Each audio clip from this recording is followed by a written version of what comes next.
TJ একটা comment করেছেন, আসসালামু আলাইকুম। ওয়ালাইকুম আসসালাম। আমার এক মামার কাছ থেকে জমি কেনা বাবদ কিছু টাকা দিয়েছিলাম। তার জমিটি খাস এবং আমি জমিটি না নিতে চাইলে সে আমাকে টাকা ফেরত দিতে চায়, কিন্তু 2 বছর হয়ে গেল টাকা দিবে বলে ঘোরাচ্ছে। আচ্ছা, তার নিচে আপনি আরেকটি কমেন্টস করেছেন, যেটা হলো বলে রাখা ভালো, প্রমাণস্বরূপ আমার কাছে তার নেওয়া একটি স্ট্যাম্প স্বাক্ষর, সেটার ভিডিও এবং ব্ল্যাঙ্ক চেক আছে।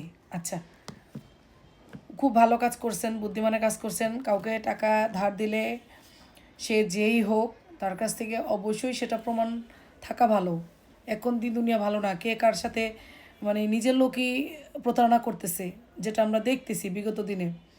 যাই হোক, স্ট্যাম্প যেটা আছে সেটা থাক। আপনার কাছে সবচেয়ে মানে তার চেয়েও বড় অপশন যেটা হলো আপনার কাছে ব্ল্যাঙ্ক চেক আছে। আপনি সেই চেকটা আগে নর্মালি চেক ডিজনারের আগে তার কাছে টাকা চান, সে কি বলে দেখেন। যদি না দেয় তখন আপনার লেট করা উচিত হবে না, কারণ 2 বছর হয়ে গেছে যেহেতু।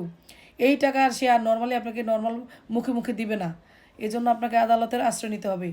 আপনি ওই যে চেক দুইটা সেটা আগে ডিজনার করান। ডিজনার করার পর একজন আইনজীবীর মাধ্যমে তারে উকিল নোটিশ পাঠান এবং উকিল নোটিশের ডিজনার থেকে 30 দিনের ভিতরে কিন্তু আপনার ওই ভিতরে কিন্তু আপনার ওই লিগেল নোটিশ পাঠাতে হবে, এবং লিগেল নোটিশ পাঠানোর পরবর্তী 1 মাসের মধ্যে যে এনআইএক্টের মামলা করেন, আপনার টাকা উঠে যাবে। ধন্যবাদ।